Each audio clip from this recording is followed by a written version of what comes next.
बिस्मिल्लाहिर्रहमानिर्रहीम। अस्सलाम वालेकुम। 22वें पारे के आगाज़ में अल्लाह रब्बुल इज़्ज़त उम्महातुल मोमिनीन नबी पाक सल्लल्लाहु अलैहि वसल्लम की जो पाक मनकूहात थी, बीवियाँ थीं, उनके बारे में उनकी फजीलत बयान फरमाई है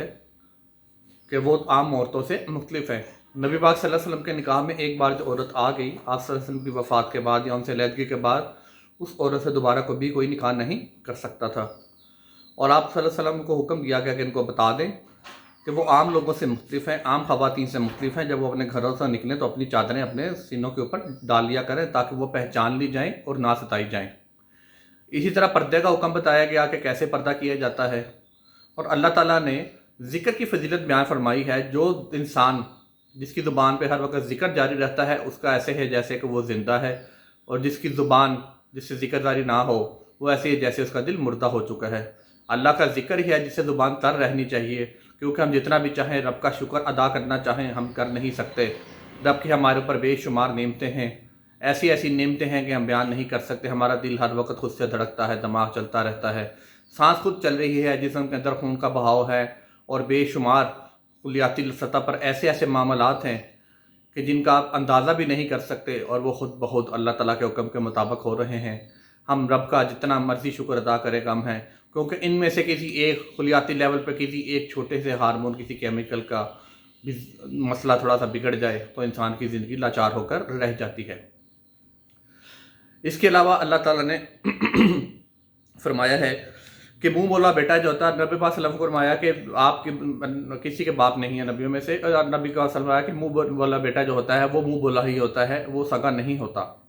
यानी कि विरासत में उसका हिस्सा वो नहीं होता, वो मुंह बोला ही रहता है। हज़रत ज़ैद बिन हारिसा को जैसे आपने बनाया अपना बेटा, और सारा कुछ जो मामला था हदीस में तफसील से आया हुआ है। और इसके अलावा अल्लाह रब्बुल इज़्ज़त ने नबियों की फजीलत बयान फरमाई है कि अम्बिया जो थे वो अल्लाह के भेजे हुए ख़ास बंदे थे, वो आम बंदे नहीं थे, उनकी एक ख़ास फजीलत थी। और आपसे पहली जो कौमें थी जिन्होंने ना शुक्री की, उनकी तकज़ीब की, उनको तकलीफ़ दी, बेशक वो ना सिर्फ दुनिया में ही ख़त्म कर दी गई, दुनिया में ही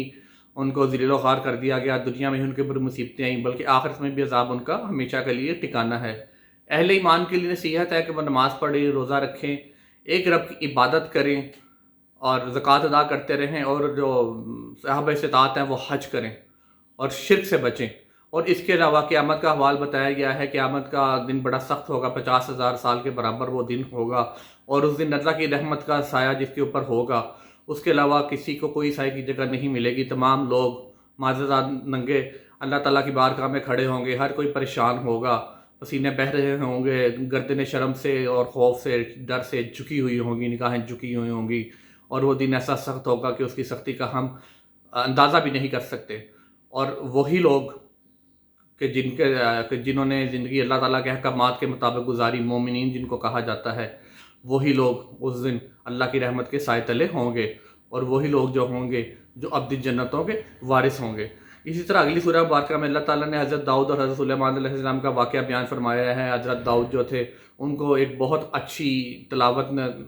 की सलाहियत नसीब की गई थी, वो तलावत करते थे तो दिन पर दिन इकट्ठे हो जाते थे, उनको बादशाहत बहुत बड़ी दी गई थी। हज़रत सुलेमान अलैहिस्सलाम को भी बहुत बड़ी बादशाहत दी गई थी। आप तमाम जो जानदार थे दुनिया पे उनकी बोली को समझ सकते थे, तमाम जिन्नों इंस आपके अख्तियार में दे दिए गए थे, और बहुत बड़े हिस्से पर आपको हुक्मरानी थी। मलका सबा जो मैंने जैसे पिछली क्लासे में भी बताया कि कैसे वो आतिश परस्त लोग थे जो सूरज की पूजा करते थे,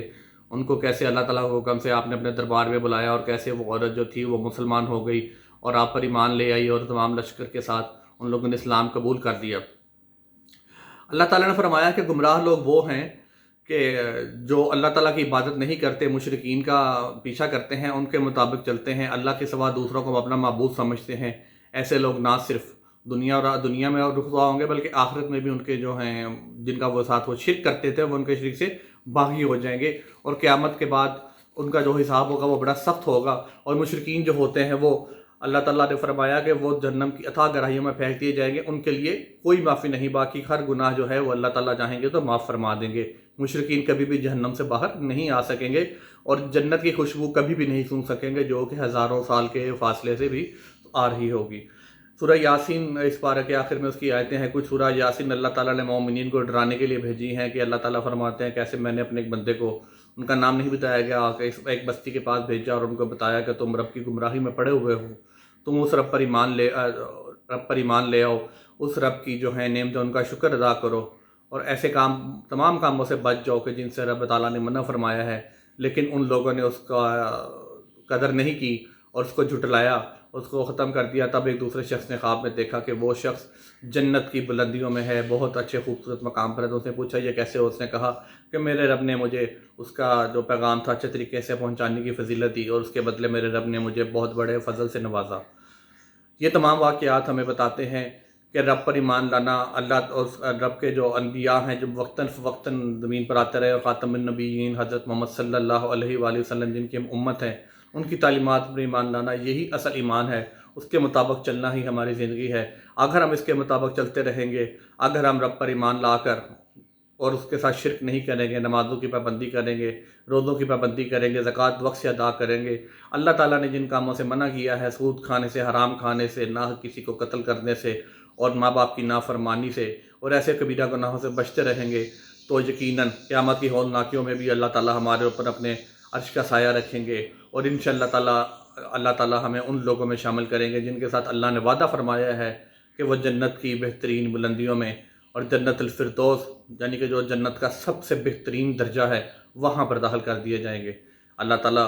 ہم سب کو رمضان کی رحمتوں کو سمیٹنے کی توفیق عطا فرمائے، اور ہمیں ان لوگوں میں شامل کرے کہ جن پر ہمارے رب کی رحمت ہے، رحمت ہوگی اور رحمت رہے گی، نہ کہ ان لوگوں کی کہ جن پر ہمارے رب کا غضب تھا یا ہوگا۔ اللہ تعالیٰ ہم سب کی تمام نیک و جائز خواہشات کو پورا فرمائے، آمین۔ السلام علیکم۔